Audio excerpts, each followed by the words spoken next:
Want to plan your next fishing trip without the hassle? FishingBooker.com is the best way to find and book a fishing charter anywhere in the world. Whether you're chasing trophy fish or just looking for a family day on the water, Fishing Booker makes it simple, fast, and secure. With thousands of experienced guides, verified reviews, and 24/7 customer support, Fishing Booker takes the guesswork out of planning. Visit FishingBooker.com and book your trip today. Fishing Booker. Fishing trips made easy. Midway USA has everything you need for a successful day at the range. Load up your range bag with your targets, shooting rest bags, eye and ear protection, as well as magazine pouches, mag loaders, and basic gun cleaning supplies. Protect your favorite firearms with durable, hard, or soft gun cases, and bring along your tactical or shooting vest to carry additional gear and gadgets. Midway USA has all you need for the range, plus self-defense and safe storage products to ensure your guns and gear are well organized and secure for when you get back home. For just about everything for shooting, shop MidwayUSA.com.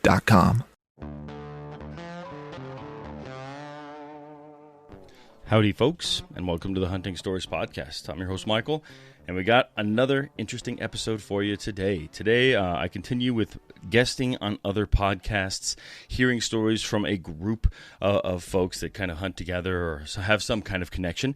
So this week, I actually go on Fall Obsession. If you guys don't know Fall Obsession, it's a wonderful podcast. I've actually had the founder of Fall Obsession, Sam Thrash, on the podcast before.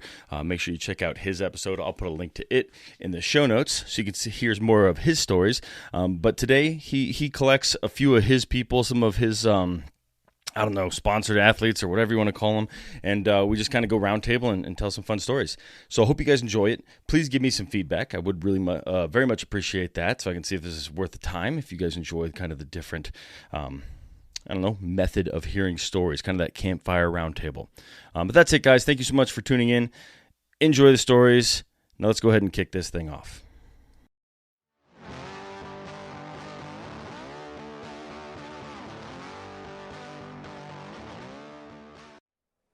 What's up, guys? Welcome back to another Fall Obsession podcast. My name is Sam Thrash. Thank you for tuning in. This week, we're joined by Michael Scrogan, who is the host of the Hunting Stories podcast. He had me on his show a few months ago now, and I extended the same invitation to him to come on to Fall Obsession podcast. And he wanted to do something a little bit different, a little bit more unique. And it's kind of led us to doing... we might even do this again on our show. It turned out really good. But he wanted to have some of our own Fall Obsession team members join in on the conversation to just hang out, have a good time, chat it up, and share hunting stories like you would in deer camp, like you would around the campfire, in the mountains, all that kind of stuff. So we do just that. We get a group of people together that were able to join us on this evening. And yeah, we had a good time just sharing some stories, sharing some memories, laughing, cutting it up together. It's a good time. So very low-key and casual episode, but one of those that will make you guys feel like you're just sitting here hanging out with us. This is also our first podcast to do live as well. We've started doing some live shows here on Fall Obsession Podcast, so some of you may have gotten to tune into this one on the YouTube channel the night that we recorded it. And if you didn't and you're interested in tuning into some live shows in the future, that is going to be something that we're doing more frequently, so be sure you are subscribed to the YouTube for that. And that takes me into the housekeeping for this podcast. I'll start with the YouTube channel. Go subscribe because we have a lot of stuff like what I just mentioned coming to the platform. Our podcasts are on there, our hunting shows, our films, our gear reviews, all of our major videos and all that kind of stuff are on the YouTube, so be sure you are subscribed to Fall Obsession's channel. Social media pages, go check them out. We're on all the major platforms. If you're active on it, we are probably there as well. Make sure you guys follow. That way you see our daily posts and updates from the field from our staff across the country. We're also trying to be very active and involved in some conservation issues and some other stuff that's been going on here recently, and keeping our ear to the ground with that stuff and sharing information with you guys when it comes to that. Whatever platform you are streaming this podcast on, please make sure you hit that follow or subscribe button, whatever they have up there for you guys. Turn those notifications on if that's an option. That way you guys know every time we drop a new Fall Obsession podcast episode. We post once a week on Mondays. The video version hits the YouTube channel on Thursdays. Unless it's a live show, then it will already be on the YouTube under the live stream tab. fallobsession.com is the website. That's where you guys can go to see everything that there is to see about our brand and the content that we produce. And last but not least, if you guys have not checked out Carbon TV, you need to go take a look. It's like Netflix for hunting, except it's free for you guys. You don't even have to put in your credit card information. You can just start streaming on demand hundreds of different hunting shows, podcasts, and films across that platform from creators and producers across the country in all different genres of the outdoor industry. It's good stuff, and you will find 4 different Fall Obsession produced shows on that platform. This podcast, our staff-inspired video podcast series called Couch Chats, is on Carbon TV, as well as our 2 different hunting shows, Texas Dirt and Midwest Mindset. Guys, go check out Carbon TV. All right, I won't keep y'all waiting any longer. We are going to get to the episode with Michael Scrogan, the host of the Hunting Stories podcast, and we're also joined by our own Fall Obsession team members, John, Mike, and Marissa. You guys are listening to another Fall Obsession podcast. Oh, you got her, dude. She's down. Let's go. Dude, I just shot a deer of a lifetime. Freaking smoked him. One with nature, and if you're a believer, one with God. Definitely gets your heart pumping. Boy, you are in trouble. Fall Obsession Podcast. What's happening, everybody? Welcome back to another Fall Obsession podcast. I'm Sam, hosting you guys. We have kind of a roundtable going on this evening. It's a first on our show, and we have Michael, the host of the Hunting Stories podcast, joining us this week. Welcome to Fall Obsession podcast, man. Happy to have you. Yeah, Sam, I'm happy to be here, man. Had you on my podcast months back at this point, but man, I've been listening and I love what you do, man. So thanks for having me. Well, I appreciate it, man. Yeah, thanks for listening. I enjoyed coming on your show and sharing some of my stories, and looking forward to hearing some of yours and some of the folks that we have on here as well. But just to kick us off, to break the ice and all that kind of stuff for the podcast, just tell our listeners that are tuning in who you are, how you got into hunting, and how it's brought you to having a podcast. Yeah, okay. Well, Michael Scrogan out of Boulder, Colorado, of all places. Probably I might be the only hunter here. Who knows? But yeah, so I've been hunting for just under a decade, about 9 years at this point. And what got me in is I met my wife. Her father and her brother hunted, but not by any means. They weren't passionate hunters. They just like to go out into the woods. Turns out they like to go out to the woods, have a few beers, wake up when they wake up, and just, run after elk and hopefully get lucky. Maybe that's where I got my passion for storytelling. But basically, I was like, I had no interest. Grew up, no one in my family ever did it. Had no experience. But I was like, you know what? I eat a lot of meat. Like, I turned 30 at that point. So I was like, all guys at 30 either get into World War II history or barbecue and meat. And I went down the barbecue and meat path, right? Okay. So I was like, I eat a lot of meat. So maybe I should go out and see what it's like to shoot one. So I went out, bought a muzzleloader, went out in Washington, honestly thinking, I can't tell the difference between a mule deer, a whitetail, and an elk. I don't know what I'm doing out here. I don't even know if I'll be able to shoot. Turns out I got in front of an elk, had this come to Jesus moment with you, and I'll tell you guys this story a little bit later here, but I just fell in love with everything about it. I fell in love with the camaraderie of camp, which is kind of what I'm touring a bunch of podcasts right now, trying to get kind of that vibe of a bunch of people sharing stories with each other. Fell in love with chasing elk, fell in love with archery more recently, and so doing that, one day I was sitting here again in Boulder being like, man, I don't have any hunting friends. I want to hear more stories. I want to meet more hunters. How do I do that? And so that's where the podcast came from. I was just sort of brainstorming how I can meet more hunters. And so I started asking folks way out of my league, being like, hey, would you come on my podcast that I haven't actually started yet? And Dirk Durham right off the bat was like, yes, let's do it. I got Ted Nugent on the podcast. I've had all sorts of crazy folks on my podcast. Turns out every hunter loves to tell their hunting stories. Oh, yeah. So I've got a range of huge big league hunters, but I personally love the average Joe that come on, and I have a huge list of listeners that want to come on and tell their stories. And that's it, man. I've just been doing it for 3 years. New hunter every week, telling their favorite stories. It's led to a lot of hunting opportunity for myself. I've got a lot of new friends. Before the podcast, I knew more vegans than I did hunters, and I fixed that. So I'm in a good place, man. I get to meet great people like you. I got invited to a trip to Hawaii last year. I went elk hunting 2 seasons ago with 2 world champion elk callers. Like, who gets to do that? Like, they had That's never awesome. even met me. They were like, come on out. And so I shot myself a 300-plus inch bull, and, man, I'm just having the time of my life. So that's me.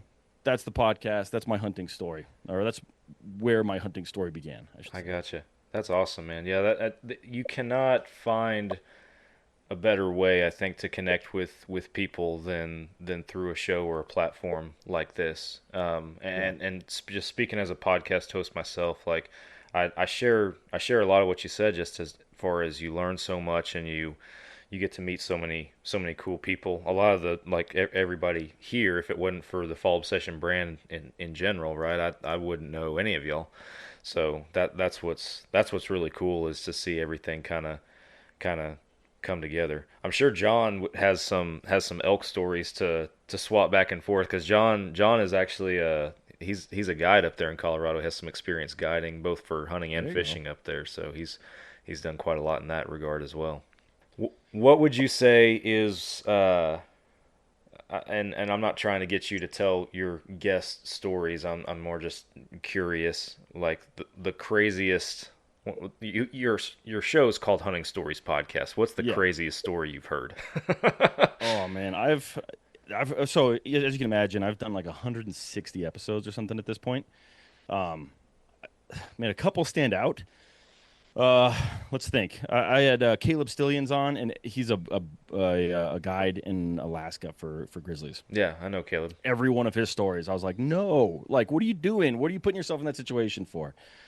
Cliff Gray, another guy out of Colorado. He's actually been on the Joe Rogan podcast. He told one story specifically about chasing a cougar, and the cougar finding a den, and the dog's going into the den, and then he crawled into the den to, like, save the dog. Insane. Sadly, I would have let the dog go. Like, that's where I would have been. I wouldn't have done what he did.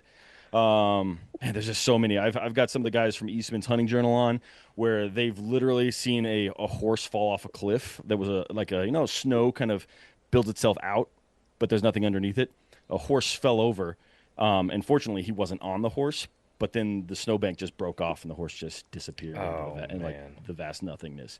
So everything you could imagine, as far as like that kind of stuff. I've also, you'd be surprised how many hunters have a poop story. Like, that seems to keep coming up, where people like are telling me stories about some terrible experience they had in the woods. Luke Cadillo, he runs Gladiators Unlimited, like sort of an MMA podcast here in Colorado. But he was full draw on a bull, and his gut just wasn't having it and let go. So he's filled his boots. Like, everything you can imagine. I've heard it all. So much so that I've heard multiple guys, the very first time they ever shot at a deer, killed 2 with one shot. Like, multiple times I've heard that story from different people. Really? So, yeah, everything you can imagine. Everything you can imagine. I don't want to ruin any of them. Every one of those stories is wonderful, and I encourage everyone to go check out the episodes. I don't want to ruin them. It's not my story to tell, but they're so good. Yeah, and those are just some off the top of my head out of hundreds of stories. That's awesome, man. Yeah. Yeah, well, I'll get our storytelling on this episode started, because 2 of the things that you just mentioned kind of resonated with me. And the first one, you talked about that horse falling over, man. Not that I had anything that extreme, but I'll tell you, when I did this last year elk hunt, 25 miles backcountry on horseback, in the mountains of Idaho, that watching what those horses go over was just absolutely insane. And there were a couple of times where one of those horses might lose their footing just a little bit and kind of start to slide down a little bit, and I'm like a little butt puckering moment right there, because it's like, oh my gosh, man, I can't imagine going over on one of these horses. This would be insane.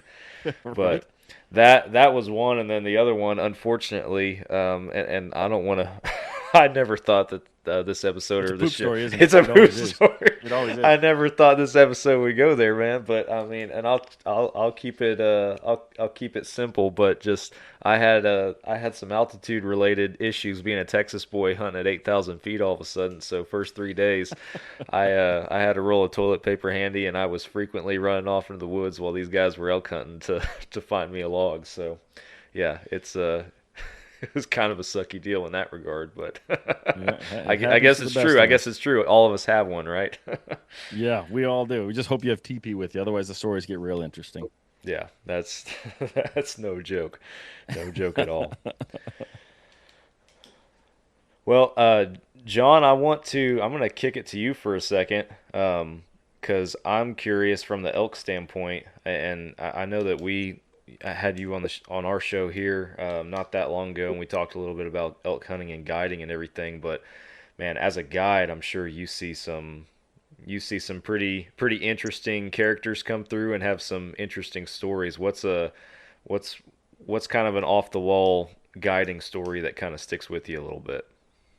Oh, that's a tough one. I kind of I put you on mean, the spot a little so bit, but yeah, no. Man, so my first ever client that actually killed an elk, it was this huge 6x7 that like we always try and have an idea of what bulls are around, and nobody had seen this elk all summer. Like nobody knew it was there. But it was opening morning, a muzzle loader, and we got to the top of this hill. I bugled, and like 4 or 5 bulls popped off. It's like sweet. So I sent my guy down the hill like 20 yards, and I crouched down in this little rock hole and started bugling. And they were popping off around us. And I was like, cool, something's going to come in. And then a twig snaps behind me. And I like did the slowest turn of my life. And there, 15 feet behind me was this huge bull. I was like, crap. And it didn't apparently see me. It walked right past me. I could have stabbed it with my knife. And it walks like to within 15 feet behind my hunter, who he's right-handed and it's on his right side. So he would have had to either do a full turn or swap to his left and try and turn. And it saw him move and ran off. And I tried to bugle at it as it ran, and it kept going, but 4 other bulls started bugling again. So I was like, all right, whatever. Like, sucks that that one ran off, but there's still elk around.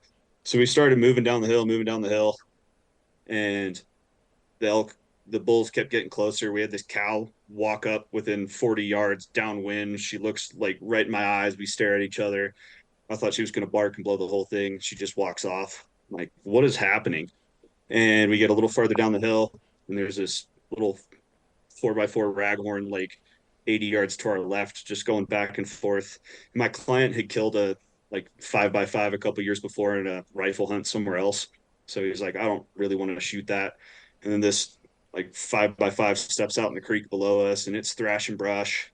And then there's another bigger bull somewhere close by bugling. And it was one of the most amazing mornings of elk calling I've ever had. And this big bull comes running across the meadow, right across to about 100 yards down the hill, and then straight up at us, right past that 5x5 that was thrashing brush. Like they brushed butts. They couldn't have been any closer, and he didn't care. Neither of them cared. And it got up to like 15 yards from my client, shot right over it. Everything runs off. Oh, Well, man. I mean, in the guiding world, I did my job right there, but it was opening morning. I was like, cool, whatever. Like, so we went back that night, or actually, he reloaded, and we kind of worked our way up this hill, kind of in the direction the elk had gone. And we got up to like tree line, and I was like, we're just going to hang out here for the rest of the day. We're up high, get out of the wind. Our scent's not dumping down to where we think these elk are. And my client, whatever bullets he was using, as he walked, they would like work their way up the barrel. I'm not entirely sure, what in the but world? um, he goes to like ram it back down, and he like fully seats it, and he had a mark on his uh ramrod, and it wouldn't go. It was like still a quarter inch above. And apparently, right after that melee of when he shot, and there were elk flying 9 different directions, and I was trying to watch the one that he shot at, his first reload, he wasn't looking when he poured the powder in, and he didn't see any powder like sitting on the rim or still left in the container. So he thought he'd had an empty container with just a bullet in it. So he threw a second powder charge in. So Oh, now we're standing on top of this hill man. with elk below us in an area that I know they probably bedded, and he's got a muzzle loader that's now a hand grenade. And I was like, all right, what's the plan?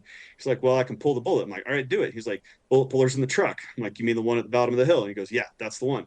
So we did like a 1.5-mile circuit to circumnavigate where I thought these elk were. We dropped down, hit this road, and it was going to take us probably another hour and a half to walk to the truck. And luckily, some archery hunters were coming out behind us, and they gave us a ride back to the truck. We went back to camp. He unloaded the gun, got it all sorted. We had lunch, took a nap, went back that evening. Didn't hear anything. Was like, I know there's elk are in there. So the next morning, same thing, ran it back, nothing. It's like, crap, did we blow them out?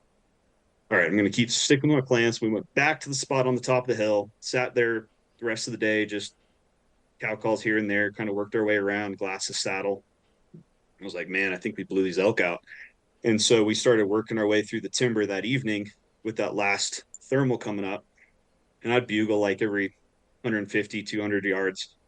And it was nothing, nothing, nothing, nothing. And then finally, we got this like really squeaky, it sounded like a kid with a kazoo, this bugle. And I was like, well, that's not ideal. And that, I think it was that same 4x4 that had been behind us in the morning before, came running right up to like 60 yards broadside. I was like, you going to shoot him? He's like, no. I'm like, all right, well, I'm going to mess with this one. So I'm cow calling and bugling.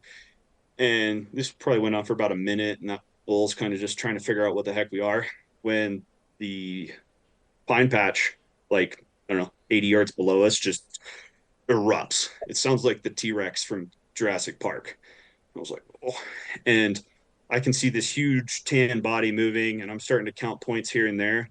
This is the only time that the Pythagorean theorem we all learned in math class actually came in handy, because I never fully saw the elk. I could see his nose at one point. I could see an antler. I could see the back tip. I could see his butt, and I'm doing math. I'm like, that's a big bull. And it kept coming, kept coming, kept coming. I'm bugling. We're like scooching across this log to get into a shooting lane, and it steps out. He shoots, and I could see the impact. I saw blood. I was like, sweet. Reload. Client's over there reloading as I'm watching this elk, and it's standing there doing the like wobble, and then it just walks off. I was like, oh no, this is the worst possible scenario. It's getting dark. The wind's not good. I have no idea where this elk went. We went and looked at blood. It wasn't great. It was kind of like dark and not real frothy. I'm like, man, maybe he hit it a little back. We looked just in the 50-yard area for like half an hour. I didn't want to spook it if it was just laying there. So we kind of worked our way back out and around. I was like, we're just going to leave it for the night. I'm going to come back in with some of the other pack crew from camp in the morning and see if we can find it, which we did. We went in. He was dead 80 yards away. But it was the coolest 2 days of elk hunting in my entire life. That's awesome. Where did he end up hitting it? Like, it was a little bit back and a little bit high. So it flipped the top of the liver right across the top of the lungs. And so all that blood just kind of drained into the body cavity. And that's why there was like next to no blood trail. And it's why it took him a little while, because it wasn't like a double lung. It was just barely across the tops, but he didn't go real far. Nice. That's awesome. I have another question for you. If you guys will like, let me just throw them again. I'm a novice hunter, and I've done muzzleloader before. What is a bullet puller? So like my muzzleloader had a breech plug, so I would have just twisted off the breech plug and pushed everything out the back end. His were like solid cast lead bullets. They were greased, which I think is why they kind of bounced up the chamber somehow. It's this little screw looking deal that you stick down there and you screw it into the lead, and then you can pull the bullet. Huh. Interesting. But so no breech plug. He couldn't have pushed it through?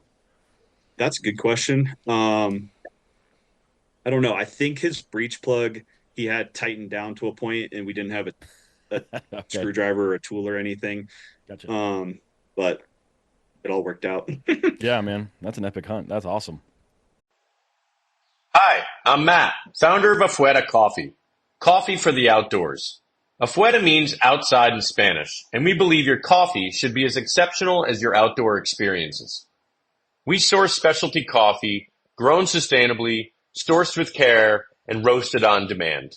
No hype, no gourmet or premium labels, just the best coffee you've ever had delivered to your door. We roast, bag, and ship right here in the U.S., and everything we do has Mother Nature at the forefront of our decision-making, from compostable bags to recycled mailers and labels. Plus, we donate 5% of all sales, not just profits, to charities that protect and preserve the outdoors we love. Ready to upgrade your coffee and make a difference? Check us out at afueracoffee.com. That's AFUERA coffee.com. You'll find our full lineup of roasts, stories behind the beans, and more about the causes we support. Enjoy your next outdoor adventure with purpose and an incredible coffee in hand. Hey guys, sorry to cut y'all off from the conversation. We'll get back to it in just a second, but first I want to tell you guys about Hoot Camo. Hoot Camo is one of the best camouflage brands out there for the blue-collar hunter. The prices, you can't beat them. The patterns are extremely versatile. They work in so many different environments. I have worn Hoot Camo hunting whitetails, hogs, and turkeys down here in the hardwoods, the mesquites, the scrub brush of Texas. I've worn it in the flatland plains of eastern Colorado hunting mule deer. I've even worn it in the mountains of central Idaho hunting elk. It works in so many different places. It is extremely high quality gear, extremely warm, holds up well against the elements. You cannot beat it. Go to hootcamo.com, use the code FallObsession15 on your next order, no matter how big or small it is, and check out everything that Hoot Camo has on there for you guys. You never know what you're going to encounter out there for sure. Oh, yeah. That was one of the funnest. I've had some other other wild ones too, if you ever want to hear those.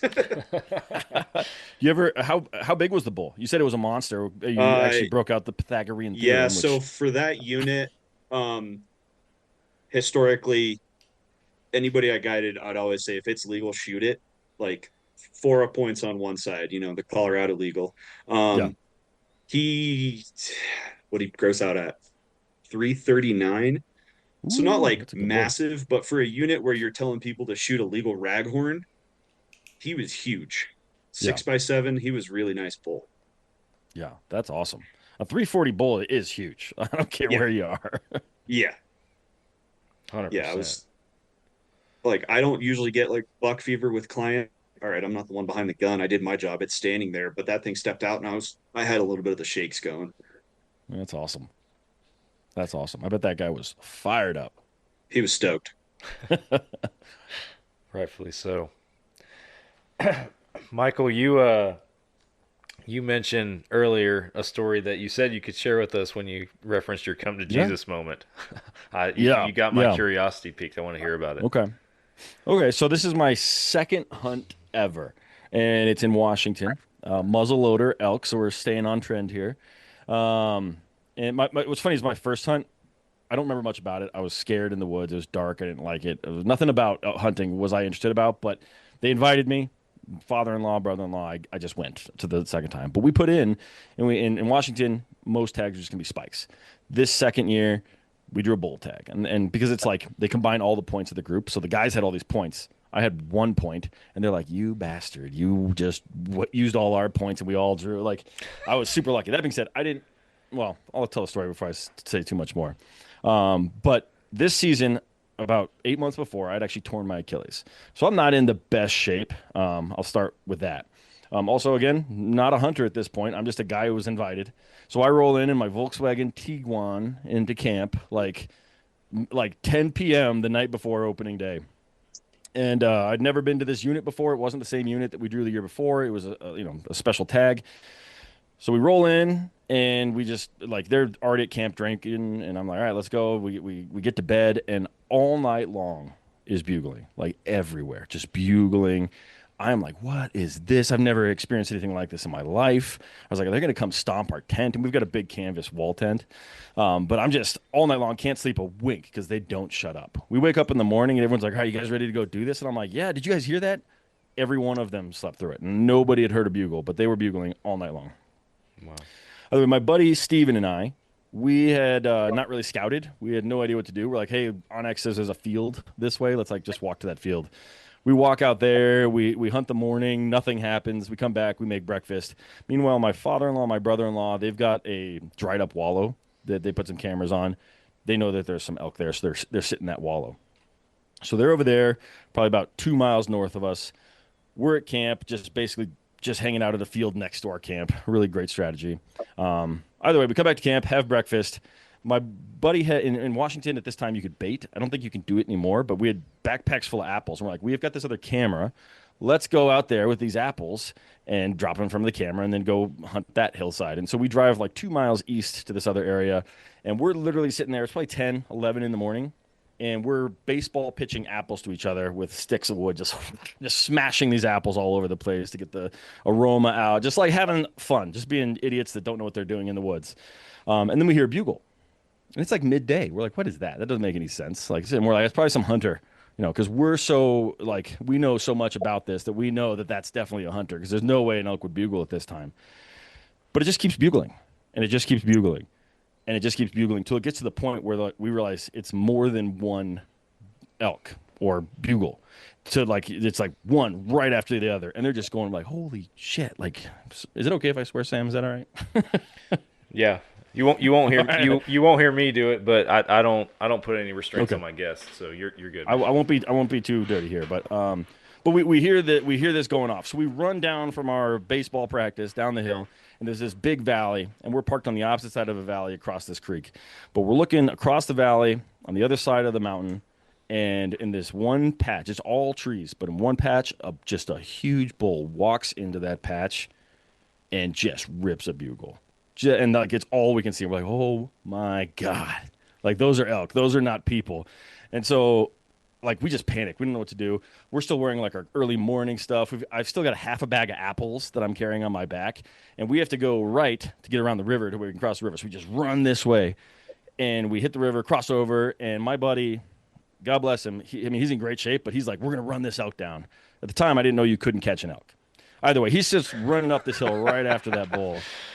And again, I had just gotten the okay from the doctor to like not wear a brace on my foot. So we're running up this hill, and I get maybe 100 yards up the hill, and I'm like, nope, I can't follow. There's nothing I can do about this. I just can't go up there. But I know the road goes around this big finger ridge, and it looked like it was kind of going to the other side. So I just drop down and I run around the road. So I'm down on the road, like bag full of apples, just like terrible shape, just trying my best to get to the other side.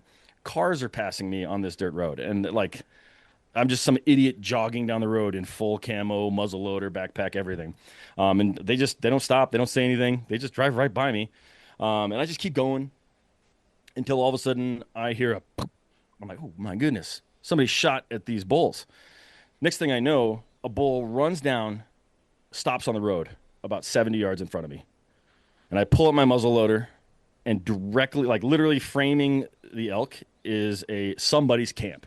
So it's another wall tent. And I'm like, no, I can't take that shot.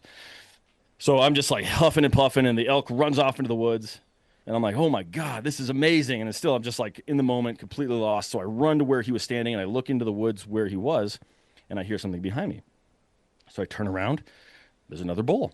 And I'm like, oh my goodness, like elk hunting's great. This is the coolest thing I've ever done. This is, mind you, opening day.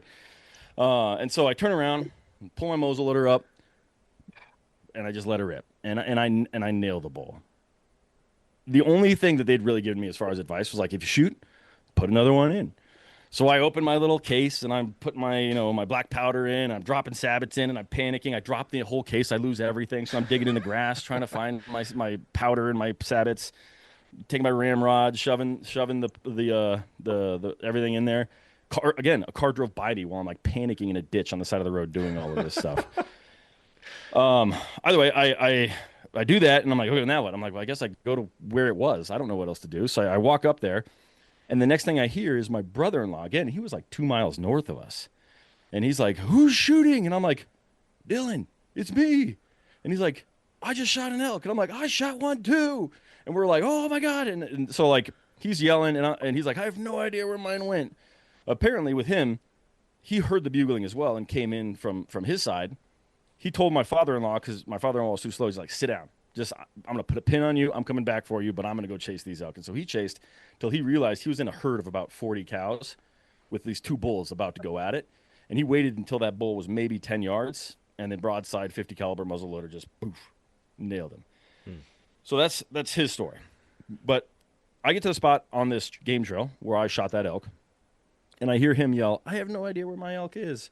And I'm like, me either, but I'm standing where I shot it. Just come to me.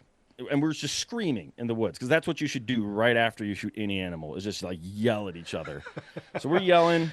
He comes to me, and then I realize about 60 yards down the path, the game trail, is another bull elk. And I look at it, and I'm like, it's got a hole. Sweet. That must be my bull.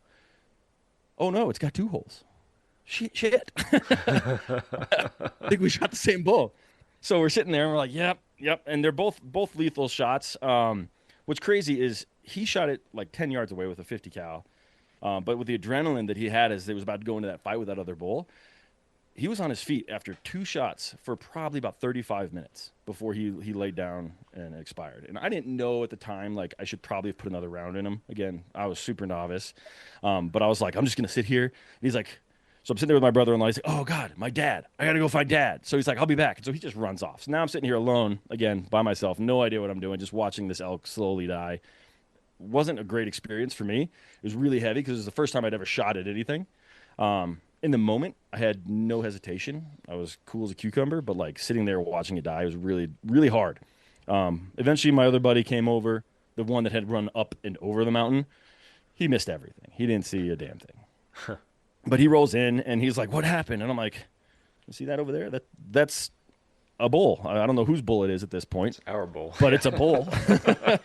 So we go over there and the 2 of us start gutting him out. While we're doing this, that camp that I mentioned earlier, they come back to camp at 1, 2, 3 o'clock, whatever time it is. And they're like, what are you guys doing up there? And we're like, well, we shot a bull. They're like, you shot a bull 100 yards uphill from our camp? I'm like, yep. So we gutted it out. And then we were able to pull the truck around, back it up to the hill, and the 6 of us just slid it down the hill, right into the truck bed, took it back to Camp Pole. So that was my first elk hunting experience. I was like, this ain't so bad, So here's a question I have for you guys, and I ask everyone this when I tell them this story. Whose bull is that? Ooh, that's a tough one. Yeah. That's a tough one. Because he shot it first? Is that... He shot it first. Yeah. I shot it second. It was still on its feet. His shot was double lung and hit the heart. My shot was lung spine.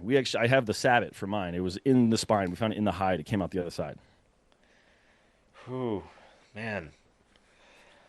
What do you guys think? Mike, Marissa, John? Man, I think it's your bull. You were the last one to put lead in it. Yeah. Yeah, I'd agree with that. It would That's what I'm thinking as well. Yeah, it would be hard to argue otherwise, but I mean, I don't know. At the same time, if that first shot hadn't have happened, you don't know if that second opportunity would have been the same, right? But true. Oh man, yeah. At the end of the day, I mean, if the same hunter had shot him twice, right? It's the second one that's putting him down. So yeah, that makes sense. That's tough, man. That's a. I mean, I certainly have never experienced anything like that. Yeah. Where I'll tell you, as the low man on the totem, I did not get that bull. I see. All right. And what's funny is everyone's answer usually ends up being me when I ask people, like, where do you think that rack is hanging? Because it's a good 300-inch bull. Wow. My brother-in-law, it wasn't even a question. They're like, no, that's Dylan's. That's his. Like no one questioned it. And then the first time I actually learned that the second shooter, legally in a lot of states like Oregon, some guys will actually wait till they hear someone shoot, try and get to the bull before, and then shoot a dead bull. In Oregon, technically, that's the second person's bull. And Cody Rich, if you know Cody Rich, Rich Outdoors, he had happened 3 times to him, where somebody stole a bull that he'd already shot just by walking up to the dead bull and shooting. Oh, dude, so, that's ridiculous. That's the law in Oregon. That's a fight waiting to happen. Most people kind of feel it. Yeah. So that's kind of my come to Jesus. Like, from not knowing what an elk would look like when I actually ran into one, to being in the middle of a rut fest with 2 bulls just battling, and then just running, completely losing my sense of, I had to ice my leg for a week. It was so beat up because of that surgery that I just had. I shouldn't have been doing what I was doing, but it just lit a fire in me, and ever since then, all I've wanted to do is elk hunt. Just seeing that happen. So. Hey folks, if you guys are in the North Texas area like I am, then you need to go to Bear River Archery and Pro Shop in Van Alstyne, Texas. Justin and the guys up there have an incredible operation set up. They will take great care of you and all of your archery needs. They are the official bow shop in North Texas, a Fall Obsession. I love going there, and I'm picky. If you guys know me, I am very selective on who I let work on my bow. I will let Justin work on my bow. They do great stuff. Check out Bear River Archery and let them know that Fall Obsession sent you. That's pretty neat, man. And it's it's really interesting and unique that part of your story with that, and you touched on it briefly, was, just I think you described it as a heaviness almost, watching that bull die. There so many people can hunt for years and never see anything like that. I think back to a podcast I did a year or two ago with our production director over here and one of my good friends, Nick, and he talked about a deer that he had shot that year. That was a rather tough track, but when he came up on that deer, when he finally got to it after trailing it and tracking it for so far, following the shot, it wasn't dead yet, and he wasn't really in a great spot where he could get in and get a good shot on the deer. But his first shot was lethal, and long story short, he ended up sitting there and just watching that deer take its last breath. Right, it's hard, and that's a moment that so many hunters just do not ever experience. And I think for any, like Nick is not a novice hunter, right? That's for anybody. It's a heavy moment. Just we don't ever get to see the last little bit of life in the life that we're taking, right?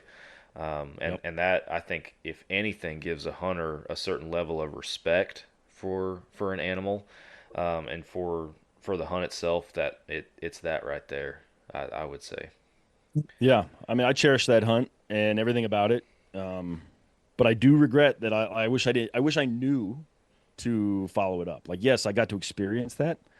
I would have rather put the elk down. Like I said, it was on its feet for 30 minutes. Then I was just sitting there watching with, and bubbles just coming down the side. And I was like, this is crazy. Like, I don't know why it never crossed my mind to fire another round, but I was just lost in the moment of like how difficult it was. Yeah. They're such durable critters. It's insane. It's insane. We couldn't find its heart because my brother-in-law, a 50 caliber at 10 yards. I don't know like how it was on its feet for 30 minutes, but it was, and we couldn't find its heart. It is absolutely insane. So, but the rest of that hunt was great. Actually, my father-in-law has passed away, and I did a memorial episode, and we talked about that later. We actually got into a beehive, and that story is hilarious. So I just encourage people to jump on and listen to that story in that episode, because my brother-in-law got stung, I think, 50 times. Oh, yeah. Ooh. He still has PTSD on that, but who wants to go next? At Midway USA, we put customers first. The Nitro Express shipping system is icing on the cake. It was a big investment of time and money to take super fast, low-cost shipping to a whole new level. The Nitro Express helps ensure same-day shipping and low shipping costs. We hope you enjoy the Nitro Express. We built it just for you. For just about everything for the outdoors, go to MidwayUSA.com. I'm Larry Potterfield with Midway USA. Thanks for your business. Well, I was gonna toss it to Mike first, and just I know we've had a lot of elk hunting talk so far, and I don't know if you have any experience in the elk woods, Mike, but want to see what you typically find yourself hunting, and if what kind of memorable stories you have that are sticking out in your mind that you'd like to share. Yeah, I've actually have never had the chance to go elk hunting, but that's something that's pretty high up on the list I would like to do. But usually just whitetail deer, some coyotes in our area, stuff like that. But I had one instance where me and my dad were hunting together. It was gun season a couple years ago, opening day, and we had a buck that was at the feeder that we had, and he kept leaving and coming back, leaving and coming back. Well, we were like, well, we're not seeing anything else, and we're sitting there, and he hasn't shot a deer for, it's probably been 10 years. And we're up there like fighting with each other. You shoot it. No, you shoot it. And it was just so funny. It was just a good memory that I had. And then, he ended up shooting it, and I actually have it mounted on my wall in here in my gun room where we're sitting. So it was, that's probably the most memorable story I have. Just the relationship that we have, and that we could get out and, do something like that. It's tough with the work that we do. It's hard to find time to get together and do stuff like that. So that's awesome, man. You'd be surprising how often stories just like this come up on the podcast, where it's like going out and spending that time with someone who's really important to you, regardless of how difficult the pack out was, or the hunt itself, or the weather, or whatever. It's just, sometimes it's just about who you're with and having that time, especially when that time's hard to find. So Yeah, I it's a appreciate memories that, for man. sure. Yep. Yeah. Absolutely. You say that, with the work you do and everything, it's hard to find the time. I'm just curious, like what kind of time do you normally have in a hunting season to spend in the woods? Well, me and my dad, we have a family-owned construction company, so we both run it. I do the day-to-day, and he covers big picture things. And so usually I'll get up before work. We don't start till 9. I can hunt in the mornings during deer season. And then after 5 o'clock, usually in the evenings, I can go and hunt. And the weekends, when I can find time to do that. Just like right now, we're working like crazy. I worked another 8 hours today, so it's never ending, never Oh yeah, ending. that's a good thing though. Yeah, good. It Good. is. It's a Good to have. blessing and a curse. Eh? Yeah, blessing and a curse. Good to have work for sure. Absolutely. Marissa, you've been quiet this episode. I want to kick it over to you and see what kind of memories that you have that are sticking out in your mind. Any adventures that you'd like to share from your hunting experiences? I have a lot. I've been quiet because if you didn't see my little guest star down here, my Oh yeah. dog is I, she's I having a little panic attack. at this point I could probably make just a podcast episode off of the pet appearances that have Oh yeah. that have occurred randomly with myself or guests on the show. It happens all the time. Yeah. But she actually has one of my most memorable ones. When she was 10 weeks old. I was I have one very good one with my dog, and then I have a lot with my big sister because I am my mother's only child, and my dad has another daughter, my sister, but it's just us two. And she's 13 years older than me, so I've never been like, like super close with her, but that was like the only thing we could do together because she's 13 years older than me. I mean, who wants to take their kid sister to like go hang out with their high school friends? No one. So that was something her and I would always do together. We had this one time, so we had this rickety old box blind. It is like 6 pieces of plywood, elevated, and it's been in this spot in the woods for, I kid you not, probably like 9 years at this point. There's a hole in the floor, there's a hole in the wall, there's no windows, just cutouts. And we're sitting there, and you can hear something like on the side of the blind, like scratching. And she's like, stop making that noise. I'm like, I'm not making a noise. I'm like, I'm sitting here. She's like, sit still. I'm like, I'm just sitting here. I don't know what you want from me. I'm 7 years old. And she's like, okay, I'm gonna move and I'm gonna check it out. And you had to like move very carefully in here. Otherwise you probably were going to fall through the floor. My dad ended up putting his foot through the floor once, but that was another story. And so she's like, I'm gonna go look. I'm gonna stick my head out the window. We have seen no deer. We've seen nothing all day. Like we've seen a squirrel. I'm like, this is dumb. And she sticks her head out the window. She's like, I think it's a mouse. I don't know. And she's like, okay, just sit back down. It goes away for a little bit, and it comes back, and it's like behind her now. She's like, okay. She can hear it. You can hear it like on the wall. You can tell it's coming up toward the window. She takes her phone and she sticks it out the edge of the window. And this is the world's fattest squirrel I've ever seen. She goes, "Holy hell!" in the middle of the woods. And the squirrel's still just chilling on the wall. I'm like, "What are you gonna do?" She's like, "That thing's gonna come in here." I'm like, "What are you gonna do?" So she whips out her like first pocket knife she's ever owned, because I have my first one and she has her first one, and it's about this long. I'm like, what is that gonna do in this situation? And she's like, I don't know. I'm gonna stab it. If it comes up here, I'm just gonna stab it. And so she's sitting there like this with her hand like aimed toward the window. She's just waiting for this squirrel to come and waiting. And I'm just 7-year-old little me in my white plastic lawn chair. I'm like, okay. My feet are up off the floor. I'm like, I don't want anything to do with this. I just want to go back home. We always have such a good time. And this little squirrel sits on the ledge. She throws her hand at it. She hits the wall. She like splits the drywall, or not the drywall, the plywood, misses the squirrel. The squirrel falls out of the window, and she missed the squirrel entirely. I'm like, you didn't even get it. She's like, we're done. We're going home. It's like 10 in the morning. We've only been out there since like 7. And I'm like, yep, we can go. Just call Dad. We're done. We're done. Damn We have- squirrels. I That's know. funny. I have We a have good squirrel story for you. Yeah, let's hear it. It's not a hunting story, but I did shoot a squirrel with my bow. Um, Oh. Yeah, so I live in the suburbs near Boulder, Colorado, right? And we've got a ton of very fat and very happy squirrels. And my neighbors, they know I hunt, so they were like, "Hey, can you kill these?" And I'm like, "What do you mean can I kill these? These are just like, squirrels. They're on your lawn. Like, what do you want me to do?" And so for years, I've been like, "No, no, sorry, I can't."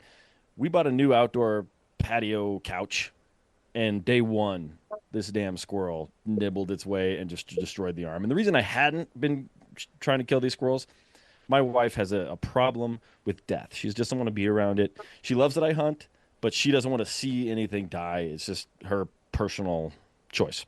So she's always like, no, nope, you can't kill squirrels. You can't kill squirrels. You can't kill squirrels. That couch get messed up. I look at her and she's like, just don't do it around me. Is all of a sudden her answer. I'm like, all right, okay. So what I do, I have a range on the side of my house. It's about 30 yards for my archery. I have 2 targets. So I take one, put it on top of the other, and just give it about a 6-inch little platform. And I put a little bowl of bird seed because they seem to always be under her bird feeder. So I put the bird seed right in front of the target on top of this first target. And then I took like, the Wise cameras, like those $20 cameras you can connect to your Wi-Fi. I just put it on my kid's little playground right next to it and pointed at it. I was like, hey, I'm just going to go to work. If something comes and bugs this seed, I'll get a little alert on my phone. 15 minutes after I set this thing up, bing, I get a little alert. So I look at my phone and I'm like, oh my goodness, there's a squirrel literally hanging upside down off the first target, just hanging down over the center of my target. And I'm like, this is amazing. So I go upstairs and I tell my wife, because her office sits looking into the backyard. And I'm like, don't look outside. Just don't look outside.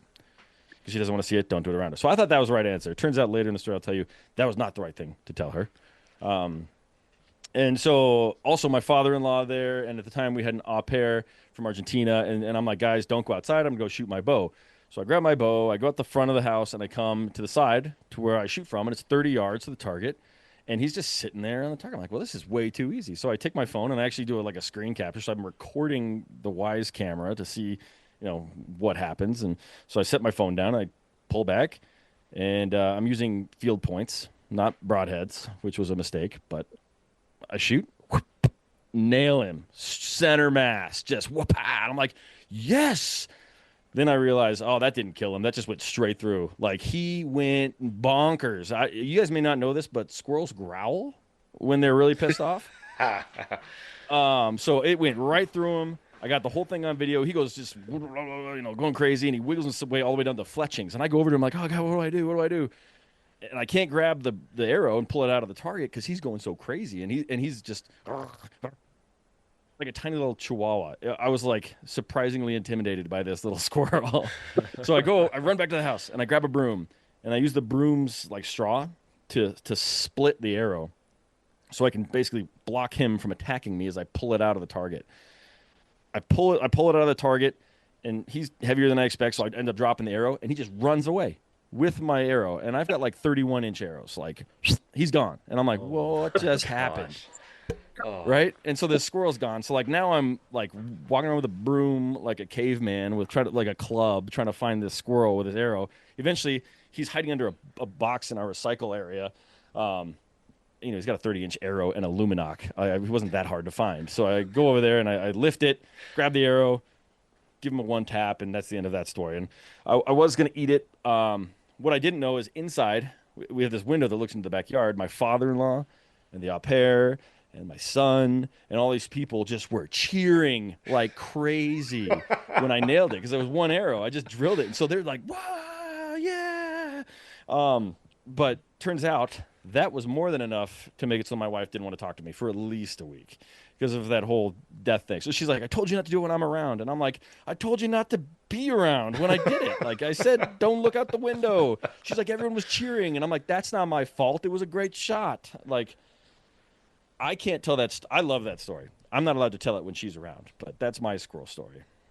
Hey guys, Trophy Edits is a Fall Obsession podcast partner. We all have mounts on our walls that represent a significant moment, a significant harvest in the woods for each and every one of us, and photographs can do the same. I'm sure you guys have pictures from years past, hunting with loved ones or being in the woods with family and friends that also represent those big moments. And what Trophy Edits does is they showcase those moments for you guys, just absolutely make your pictures explode and to the level that you guys can put them on the wall and also have that memory forever represented in your home, your office, your man cave, whatever it might be.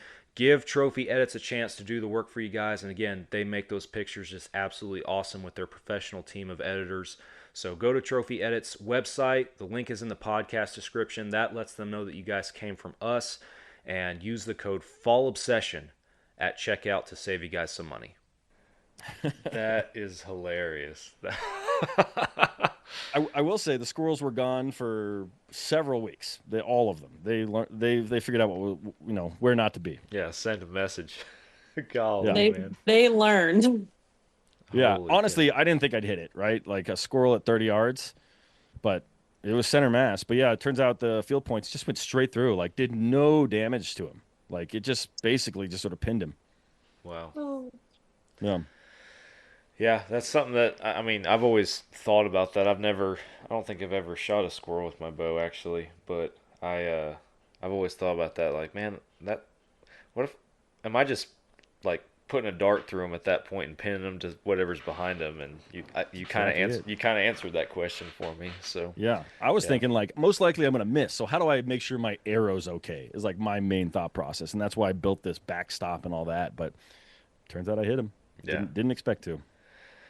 Yeah, man, both of y'all's like the story that Marissa told and the one you told, it reminded me of a couple over the years for me. One of them, like Marissa, the one that you talked about, reminded me when I first started hunting with my dad. I was probably around the same age, like 7 years old or something like that. And the first time my dad took me hunting with him, I'd never been hunting. My dad had hunted a little bit growing up, but this was the first time that he actually took me with him deer hunting, and he got invited by another gentleman to come and shoot a couple does on his lease or whatever, and he had already shot one doe earlier in the afternoon at a different spot, and that's its own cool story. But the one I'm thinking of, we were sitting that evening in a box stand, and I'm a 7-year-old kid, and I'm like falling asleep. Like I'm over here, my head's rubbing on the side of this stand because I'm nodding off and going to sleep. My dad keeps poking me. He's like, "Hey, wake up! You're making all this noise." Jabbing on me a little bit and everything. And then finally, I did it 2 or 3 times, I think. And finally, I wake up and I look up, and there's deer out there in front of me. He's got his rifle up, and I get up. I was like, "Dad, there's a deer out there." He's like, "Yeah, I know." And he's getting ready to shoot and everything. And now me having a 7-year-old that I'm starting to take hunting, I understand where his mindset was in that moment. As a 7-year-old kid, I thought I was telling my dad there were deer in front of him. My dad had other plans. But yeah, that just for whatever reason, that's always stuck in my mind. He shot one of those deer, and that was the first day actually in the deer woods with my dad, and he shot 2 total that day and everything. But your story made me think of that. And the other one that you told, Michael, this was a few years ago, probably, I don't know, 5 or 6 years ago. It was before we had our property, our Texas dirt property that we have now, and I had a season without really anywhere to hunt. And my father-in-law, he has, they just got, a few acres, just like, 4 acres or something like that. And it's pretty well maintained, like they mow pretty much the whole thing, but it backs up to a whole bunch of, just woods and private land, and they have a relationship with that private landowner, but not one to deer hunt with necessarily. But he was like, "Hey, if you want to put a tree stand, and a feeder or whatever, because we can bait down here in Texas," he's like, "you can put one on my side on the back of the property back there and just hunt back here a couple times this year if you need somewhere to go." So I did. I did just that, and there were some does coming in pretty regularly, and so I was up in the tree one evening, and my wife and kids are up at the house, and from the kitchen window you can look down the hill, and you can see the tree stand and the feeder down there. So they're like watching the play-by-play from the kitchen window. These deer come out, and there was this one doe. She kept doing laps, and she was walking like she'd walk all the way to the fence, come all the way back around, and walk 16 yards from the tree. And there was an older doe in the mix that I was wanting to shoot. I was like, if I can shoot one of these, if I get to pick one of these does I want to shoot, it's going to be this bigger, older one. This one was still a good size. So I let this other doe do this lap like 2 or 3 times, walking right underneath me practically. And I finally realized this older one, she was kind of hanging back. I was like, all right, I can't let this other one walk past me a 4th time and not put an arrow in her. So I finally shot her, smoked her. She didn't run far and crashed. And immediately the back door flies open, and here comes everybody walking out of the house. I was like, this is not deer hunting to me. This just does not feel like the deer hunting that I remember. This is totally different. And they all come down. They're like, what took you so long? Why did it take you so long to shoot that deer? And I was trying to explain to him like why I let the deer walk past me, 2 or 3 times first before I actually shot it. But it was cool. Like immediately, there's the family, there's the kids, all that kind of stuff right there to help you recover the deer and all that kind of stuff. But at the same time, I was just like this. I feel like I don't know. Like if this is what the Seek One guys feel like, I guess it's not for me. I don't know, man. It just I was in the backyard. It just did not feel right. That's funny. But that's a great story. I love it when the family can get involved, though, even though it didn't feel quite right. I bet your kids and your wife were fired up. Oh yeah, no, we had a good time for sure, and it's cool to look at those pictures again and I filmed the hunt too, so like it might even be on our YouTube channel somewhere for all I know. But yeah, it was cool. After that, it was just the hunter in me that was used to being out in the woods and being by myself and not having an audience, I guess I would say. that was a little bit of an adjustment on that one. So yeah. But well, man, I know we're the clock's ticking and everything on our episode, but I do want to chat a little bit with you on just in your mind some of the biggest takeaways that you've had being able to talk to people and learn from others on your own show, just hearing their stories and their experiences and what just in general terms you think some of the biggest takeaways for you as both a hunter and a person have been in that regard. Put me on the spot, man. Put me on the spot. When I started my podcast, I was like, how do I have a podcast where I don't actually do any of the talking? And that's where I came up with my hunting stories, right? So, man, I think I pointed to a little bit after Mike's story, which is like hunt with people that are important to you. Mm-hmm. Like even if it's not this grand epic tale, like those are the stories that often are told, like more often than you would think. I would say maybe even a quarter of the stories that you're going to hear are somebody's story about being with either their son the first time or daughter for the first time hunting, or being there or with 3 generations with grandpa and dad and themselves or their kid. Like I think that's one thing that stands out specifically. It always comes up. It always comes up. So yeah. Always have TP in your bag, like that one. People have started coming on my podcast and they're like, I know you like poop stories. And I'm like, whoa. I'm not the poop guy. Everybody likes poop stories. Let's not start there. It's not me. It's everybody, okay? I say that, and that's where I started with this podcast. So. Exactly, right? I mean, I brought it up. But, yeah, so maybe it is me. But always have TP in your bag. That's another one. Man, I don't know. That's a great question. I probably need to spend a little bit more time thinking about that. There's been so many stories, and they're all so different, but there are some similarities. Get out there. Get out and hunt as much as you can. I hear a lot of the Eastern guys be like, oh, I've never elk hunted. I always wanted to. What's stopping you? Like, go make it happen is what I'll say. Colorado got rid of non-resident over the counter, but the secondary draw came out. There's plenty of tags still out there, guys. So the opportunity is still there. And that'd be another thing that I would say. If you have something you want to chase, go chase it. Like you're only going to get older. And you're only have more obligations, so just make it happen. Find a way to do it, because that's something that comes up often is, yeah, I've never done that. I've always wanted to. Yeah. So just make it happen. No, I agree with that for sure. I spent, I had hunted Texas my whole life, never branched out, went anywhere else really at all. And in I guess it was 2018, our vice president here at Fall Obsession, Drew, he was on our team back then, and he had invited me to come up there on I think it was an elk hunt originally, and I just financially I couldn't swing it. So he was like, "Well, what about pronghorn?" And we're talking about Montana. He's like, "What about pronghorn? The tag's cheaper, and this is what I got to work with as far as access and where we could go and stuff." And I ended up doing it. Lucked out, third day bow hunting, shot a Pope and Young buck with my bow over a water hole.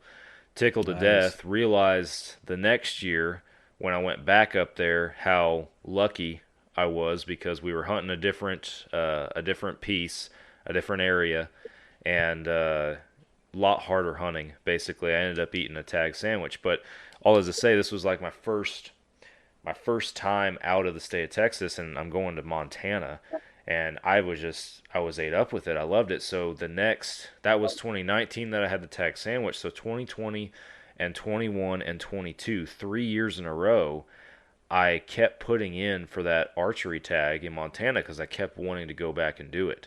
And those 3 years, I did not get drawn for the tag that I had been drawn for the 2 years prior, which was, I mean, I think COVID might have had something to do with that, because there was an influx in people starting to put in for that kind of stuff and bow hunting and all that. But neither here nor there.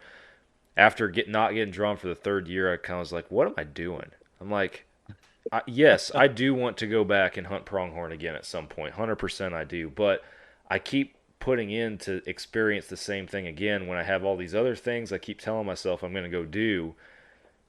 Like, at some point I got to go do them. And so that's what led to 2023 going on that mule deer hunt. And I told that story on your podcast, the Colorado mule deer hunt that I went on with Tim. Yeah. And then this last year was Idaho elk. So trying to go on these different experiences. And my goal is to do something different every year. Like that's what I would like to do. And to start, I mean, call it a bucket list if you want, but to start crossing some things off. You keep saying, hey, I want to go do this one day, but hey, at some point, one day is going to be here, and you got to make it happen. Yep. So, yeah. Or one day is always next year, which doesn't work for most people. I try and, like you, I don't try and do one thing every new year, but I'm like, I put a target on an animal, and I'm like, I'm gonna go chase him. Axis deer in Hawaii. Hey guys, thanks for listening to the show. Hope you guys are enjoying it. There's so many different places that you guys can tune in to Fall Obsession Podcast, and one of them is the Outdoor Call radio app. Outdoors Dan from Respect the Game TV, he created an app that you can download on any device where you can stream hunting shows and podcasts on a loop every single day. Our show, Fall Obsession Podcast, plays on that loop on Mondays. That's the same day as our new publications on the other apps. And there's also tons of other hunting shows and podcasts on there that you guys can listen to. Go download the Outdoor Call radio app today.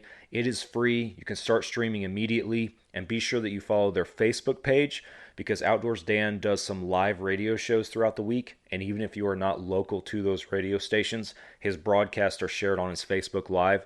It's Outdoors Dan and the Outdoor Call radio app. Go download it today. Right there. Like I went last June. I was unemployed, and I told my wife, like, I saved up for this. I'm going to go.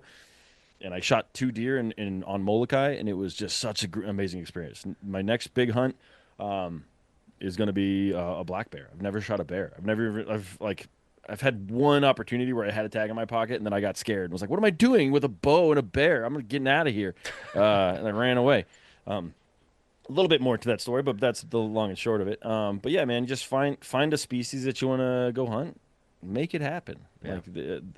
I mean, and in light of what's going on right now in the government, right? Like public land, who knows if that's going to be here forever? So get out there and use it, because you never know if some crazy guy from Utah is going to take it away. Right. No. Yeah. Fair point for sure.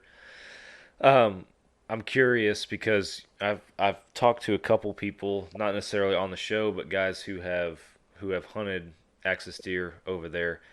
Did you bring the meat back with you? And if so, I did. How did you package that and do that? This is purely curious, and I can tell you where I'm going with it here in a second. But Yeah, I did. We found someone on the island who had like a deep freeze. And so we brought vacuum sealers with us. So shot the deer. I'm the only guy there that was like actually probably going to pack, or like I corded it up. I shot it like 2 miles in. Like I had to pack it out. So I chopped the whole thing up, brought it back with me, brought it back, put it into roasts and all this stuff, vacuum sealed it, and then froze it. And then I have this really cool cooler. It's actually made by Baku, the bike company.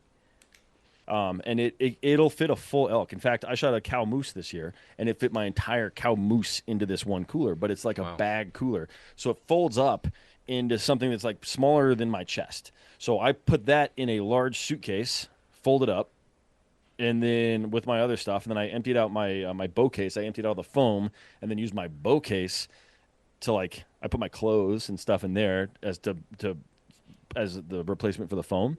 And so when I shot it, I had this giant cooler, and so I just put 2 deer's worth of meat in the cooler that was frozen solid, jumped it on a plane onto another plane, and when I got back from Molokai to Hawaii, it was still frozen solid. I did run into some issues with the head. They wouldn't let me take the head on the plane, which kind of makes sense because it wouldn't fit under the plane, so I would have had to carry this rotting head with me in the cabin, and they wouldn't have that. But I found someone to Euro it and then ship it to me. Gotcha. But Axis deer is amazing. If you guys haven't tried it, it is so good. It is delicious. I've killed one. I was on a hunt back in 2016 as a cameraman, videoing for another guy, and I just connected with the guys there in camp and the owner and everything. And by the last day, most guys were filling their tags, and you had a few other guys that were going after some extra animals, and they just threw that out there like, hey, you want to shoot a Axis doe today? I was like, say less. So yeah, I got to take home some meat on that one and a hide, and so that was pretty cool. But the reason I ask you that question is we had we've previously for a few years we were hosting a veteran hunt down here in Texas.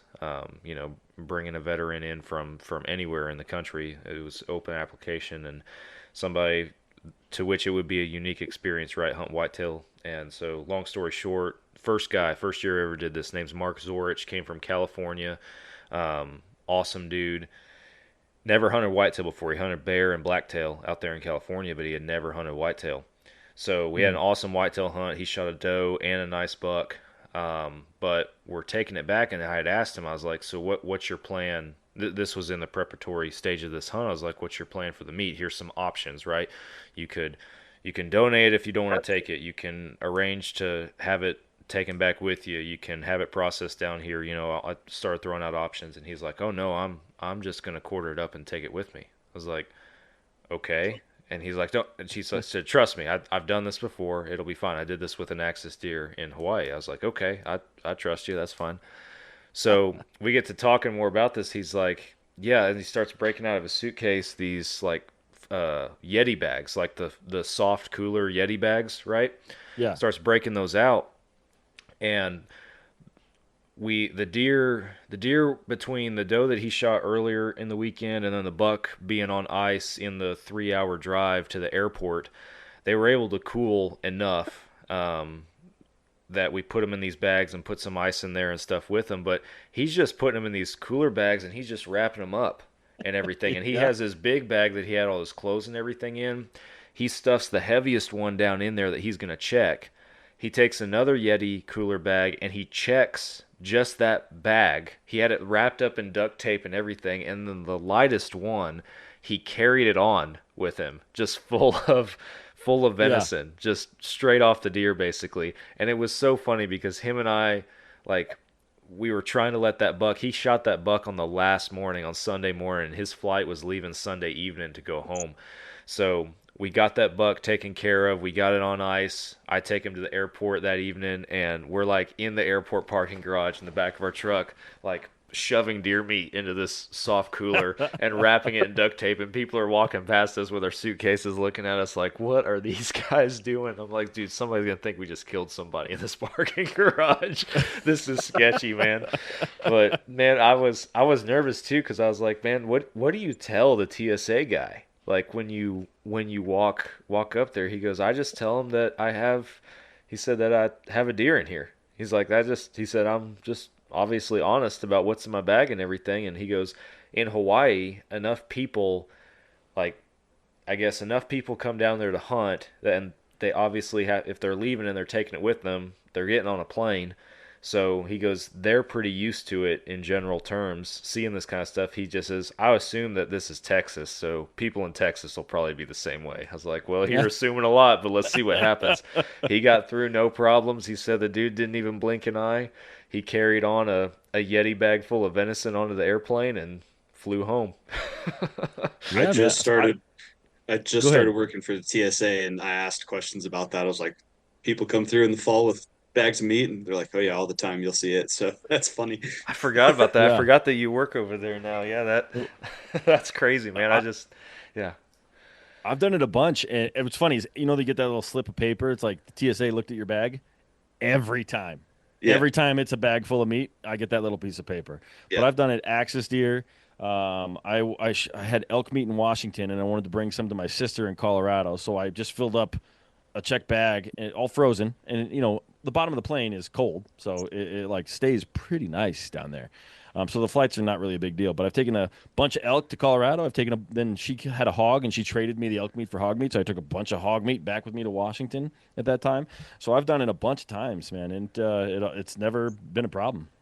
Well, and he's not on here tonight, but our staff manager, Todd, now that I'm thinking about it, he did the same when he came down here and killed the hog down here in Texas with me. He took the meat back. I know for sure that we went to the store, we bought a cheap cooler and put the meat in the cooler, wrapped the cooler in duct tape, and he checked the cooler, I'm pretty sure, when he brought it back. But I want to say he had a carry-on with some meat in it too. But I would have to ask him to make sure. Now I'm curious. But yeah, one of the sketchier times I've transported meat, I shot an elk 2 seasons ago in Colorado, and then I put it in my giant bag, like the entire elk fits in this thing. And then I put a bunch of ice in there. But when I went back to my Colorado house, which I was renting out, and I dumped out all the ice water, and then I put a piece of cardboard on top, dry ice inside, and then I drove it all the way to Texas. So, but that was hot. Like September in Texas is hot, and it made it there, and it's delicious. But I was like, if I'd have gone another half hour, I was a little worried about that meat. But again, giant cooler, dry ice, it works pretty well. Yeah, when I shot that pronghorn, I drove up to Montana and drove back. Yeah. So that's a 24-hour drive, not including just about a 24-hour drive, not including the stopping to rest. Yeah. But luckily, Drew had, where we were staying, there was a deep freeze up there. So, like, the night that we killed it, we processed the whole thing that night ourselves, and then packaged it up, put it in the deep freeze so it was frozen solid to start the drive home. And I would stop, pretty much anytime I'd stop and get more ice, and kept it on ice and everything, and it made it home. It made it home just fine. But yeah, I started looking at that temperature gauge for the outside temperature on the truck. As I started getting back into Texas, I'm like, this isn't Montana anymore. It's 80 degrees again. Yeah, man. With my elk, it wasn't frozen, man. It was just, quartered it, threw it in the bag, threw some ice in there, so it wasn't frozen, and I was getting real iffy. I ended up rolling into the processor just after they closed, which made me furious. But they had one of those, in Texas, they just got these shipping containers that are fridges. So I just put it all in there, and it worked out just fine. Yeah. Although they did destroy my game bags, which was a shame. Good game bags. John might be able to speak to this a little bit just from his experience with elk hunting, or you as well. But I know with the elk that we as a hunting party got up there in Idaho last year, that was one thing that, again, just being from Texas and hunting down here my whole life, I wasn't as familiar with. Just, you kill an elk on day 5 of your hunt, and you still got a couple more days of hunting, right? What do you do with that? And they created a meat pole there in camp, and strung it up and everything, kept it in the shade, and I mean we're already camping at 6,800 feet, and it's pretty cool as it is. But I mean the meat kept fine, but just me in my mind, I'm just like, we're gonna leave this meat outside for days. But I mean, one, what else are you gonna do with it, and two, it's worked for centuries, I guess. So I can't speak as well, I guess, to the science of it, but it yeah, one of those things that for a Texas boy just seems kind of foreign. So I shot my moose last year, but we were at 11,000 feet when we shot that thing, and we just hung it in a tree for like 2 days, and it's fine. I mean, it's 40 degrees at night. That's plenty cold, and as long as it's in the shade, it's good to go. Yeah. Yeah. Whenever we'd kill anything, if it was going to be a little while before the pack crew showed up, I'd just bury it in limbs or stick it in the shade or something. Well, Michael, I know we're past an hour now on our podcasting and hanging out this evening, but man, I do appreciate you coming on the show and everything, and chatting it up with us for a little bit. I do want to, like I mentioned, we're past an hour. It's not like we have to stop now, but I wanted to give everybody else on here a chance if you've had a story pop in your mind, based on any of the other stories that have been told, kind of like I had, where it's like, oh yeah, that makes me think of that. Wanted to see if anybody had anything else they wanted to share before we call it an evening. Mike, I'll throw it to you first. Well, I do have one. It reminded, whenever you were talking about hunting with your dad, it was funny. I was with my wife's uncle, and I think it's for the first three or 4 days of gun season. It might start the second week. You can shoot predator animals. Well, he's an older gentleman, and we're both sitting in the blind together. We haven't been seeing much, and he's over there nodding off. And he hunts with a 300 Win Mag, and I see a coyote run down, and I'm watching it run down behind the blind out into the field where we're supposed to be shooting deer. There wasn't any. And I'm over there, and I'm trying to get his attention. He's sound asleep. So eventually, I'm just watching. All I hear is the window slide open. He throws the gun down on the thing and shoots, and looks at me and says, "You're supposed to tell me you were supposed to shoot those." I said, "You were sleeping. I couldn't get your attention." He was like so mad that I didn't wake him up. I said, "Well, I was going to shoot it," and he goes, "Too late. I already got it now." It's just a funny story that I remembered it. I laughed so hard after that, and I said, "You can't get nothing past this guy." You know what I mean? That's great. That's awesome. Marissa, what about you? You got any other stories that have popped into your mind throughout the conversation this evening? Just like kind of what Mike was talking about, like when he's hunting with his dad. Those are some of like my fondest memories that I have, and actually probably one of the same stories. That man sound asleep, and he's impossible to wake up. A good one is when I was falling asleep. I think I was like maybe 9 or 10, and apparently I was snoring. I was very tired, and he's like, "Wake up!" He's nudging me. I'm like, "Okay, I'm up." Fall asleep again. Wake up. And then eventually it gets to the point where he is then head tilted back, mouth wide open, just sawing logs. I'm like, "Okay, wake up." Like I'm tapping him. I'm like pushing his leg. I'm doing anything that I can. I'm like, "Hey." It's gotten to the point where I'm like a little forcefully slapping him on the shoulder now. Just nothing. Not even a chance he's gonna wake up. And so I'm like, whatever. I forget about it, let the man sleep. He sits up. I'm like nodding off again, and he's like, "Hey, there's a deer out there."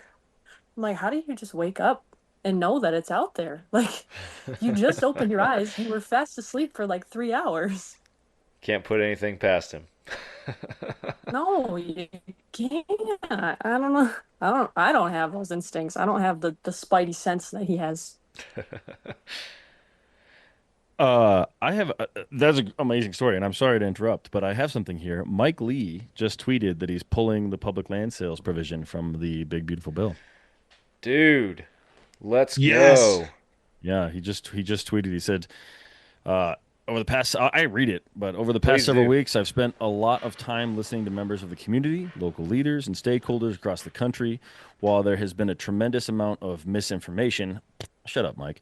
He didn't. That was me. That was not Mike. And in some cases, outright lies about my bill. Many people brought forward sincere concerns because of the strict constraints of the budget reconciliation process. I was unable to secure clear, enforceable safeguards to guarantee that these lands would be sold only to American families, not to China, not to BlackRock, and not to any foreign interests. For that reason, I've made the decision to withdraw the federal land sales provision from the bill. He goes on, but at that point, that's all we need to hear. So not 1 acre, right, guys? Not 1 acre. 1 acre. Keep it public. Yep. He says he's going to continue to pursue this, but not in this bill. So the current bullet has been dodged, but we got to keep fighting. Yeah. Well, and you hit the nail on the head with that for sure. I mean, at the time this episode's hitting the channels, you know, this news has been out now. If you're tuned into the live show, you're getting to hear it from us, I guess. So Yeah, right. even better. But yeah, I did a podcast earlier this week with John Stallone from Howl for Wildlife, and that episode that we just put out, and that was a big emphasis in that conversation, was just that, like, after 127, we can't let our guard down, right? After this, Yep. regardless of how this turns out, which it sounds like this is working the way it needs to, we can't let our guard down, because if it's not this, it's going to be something else, and it's only a matter of Hunting is not easy. It never has been. It takes dedication, motivation, a lot of patience, and quality gear. If you manage a food plot, put up stands, or need just one more game camera, we can help at MidwayUSA.com. We opened our doors in 1977 and continue to put customers first by offering super fast, same-day shipping. For just about everything for the outdoors, go to MidwayUSA.com. time before it's the next thing. So we have to, as Yep. hunters and outdoorsmen, we have to be tuned in and paying attention. So 100%. Well, John, you got anything to add before we conclude, man? Other than the big smile on your face about public I land. got so many stories. It's like, which one do I pick? I don't know. I was I'll go with the bathroom and the squirrel story in one. I was off doing my business in the woods, and I got beamed in the head by something, and there's this really pissed off squirrel in this tree just hucking pine cones at me. Like, dude, I'm just doing my business in the woods. I sat there for a few minutes just getting pelted. Like, bro, what's your problem? And finished up and turned around. And apparently the log I'd been doing my business on was the one he'd been stuffing pine cones in for his winter food supply. So I just crapped in his pantry. So, that was a moment of elk hunting comedy that I look back fondly on. There you go. That's funny. I hate squirrels when I'm out in the woods. Just all day. All day. It's endless. Yeah, they make it so much Here's something that I'm working on personally. This isn't a story, but I've heard of a lot of like South African trackers and stuff, and they use the animals around to know where other animals are. And so I'm trying to like know that, like, okay, hopefully the animals don't realize what I realize, that the squirrel's going off means I'm here. But I'm trying to listen to other animals farther off and leverage that, because it's for real. Like, those squirrels go crazy when anything is nearby. So pay attention to those things. I've got this harebrained idea to find like a magpie or a raven or something and train it to find elk for me. They're always around right after you kill. You're sitting there and you can throw scraps to them. Like, guys, you just show me where the elk are. You got an endless supply. Yeah. Yeah. Dude, I think I don't know where I heard this from, but ravens learned that wolves kill things. Yeah. And so they would signal to the wolves and lead the wolves to elk and things, so that the wolves would come and kill them, and then they would get the scraps. So they're smart birds, man. So you're on to something, John. You're on to something. Can't use a drone. We'll talk business later. Yeah. Right? Well, I got one more for you, and then we'll call it a night. A lot of these stories have made me think of it. Mike, your story about just whipping that gun out and having at it, kind of made me think of it. We were on this elk hunt last year, and this is we didn't have good footage of this moment, so it didn't make it into the film. But I forget which day it was. It was before we actually got on the bull, and there's 4 of us in camp. There's myself. There's Galen, who's the host, the guy that kind of is run the show, our guide, so to speak. He's my friend, but he knows more about these mountains than anybody else, so he's kind of leading the way. Chris, who's also a newer elk hunter, and then Ben was also in camp with us. Ben didn't have an elk tag, but he had like a bear tag and something else, deer tag. So Ben hung back at camp that morning, and the 3 of us went up, and we're walking, and Galen's way out in front. I'm in the back because I'm a Texas boy and I have the wrong boots on, and I'm huffing and puffing and struggling. And I forget what kind of rifle Galen had, because I'm a bow guy. I bow hunt, and rifles aren't my jam normally for hunting, but it was a big and loud one. And so this fox runs out in front of him, and he just throws his rifle up and pops him, just drops him right there. No warning to us. So we're just shocked, like, what just happened? Just our ears are ringing and everything, and we're just like, what is happening? He's like, I shot a fox. We're like, why? Why? We're here hunting elk. He's like, oh yeah, I probably should have thought about that. I just reacted. So we go up and we go to this fox and everything and stuff, and yeah, he made a great shot. We end up moving on, continuing along the way that we were going. We get back to camp that night, and Ben is there, and he's like, what are y'all doing up there on the mountain?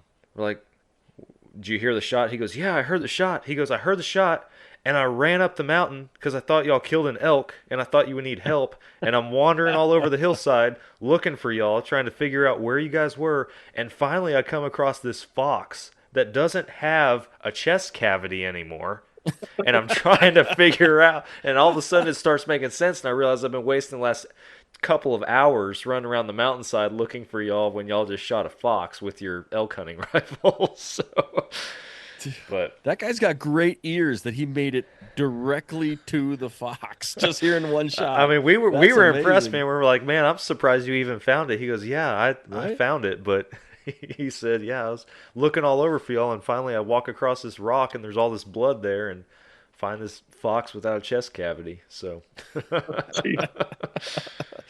2 years ago, I was with a buddy. We're driving down a dirt road on our way to our evening hunt for elk, and he just hits the brakes and goes, cover your ears. And he just takes his pistol, and he's driving, takes his pistol, hangs it out the window, and just starts unloading. And then we're like, what the hell's going on? And he's like, I hate coyotes. Then there's just a coyote like 150 yards out, and he's got his pistol out the window just shooting rounds. He did not hit that coyote, but it was an experience, a shocking experience. So I've been there. Yeah. Oh man, yeah. And even that story makes me think of another one. But I mean, we could probably go on and on for all night if we had the time. But I am going to wrap up the podcast though, and bring it in. So I appreciate all of y'all joining us, but Michael especially, thank you for agreeing to come on the show and join us as a guest and sharing some stories with us here this evening. I enjoyed it, man. Thank you. Yeah, man, it's always fun to get together with a bunch of folks and tell a little bit of lies, a little bit of truth. So thank you for having me, man. I really appreciate it. Absolutely. We'll have to do it again sometime. Absolutely. Folks, thank you all for listening to the Fall Obsession Podcast. Be sure you guys go check out the Hunting Stories podcast on social media and all the podcast apps, all that kind of stuff. Go listen. And with that, we're going to wrap it up. Thanks for tuning in. I'll catch you next week for another episode.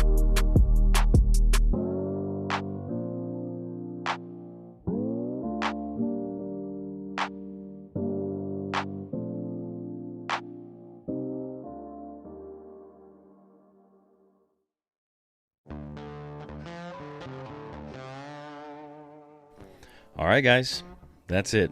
Another couple stories in the books. I want to say thank you again to Sam and the Fall Obsession team for having me on their podcast. I hope you guys enjoyed it. I highly encourage you to check them out. Sam does a great job and puts a lot of interesting information out there. And of course, occasionally you'll get some stories on there too. But that's it, guys. If you have some stories you want to tell, please do reach out. Beyond that, please review us, rate us, share us with one friend. And that way we can get more people reaching out saying, I've got some fun stories I want to tell on the podcast. But that's it. Thank you all so much. Have a wonderful evening, day, morning, whatever it is. And now get out there and make some stories of your own.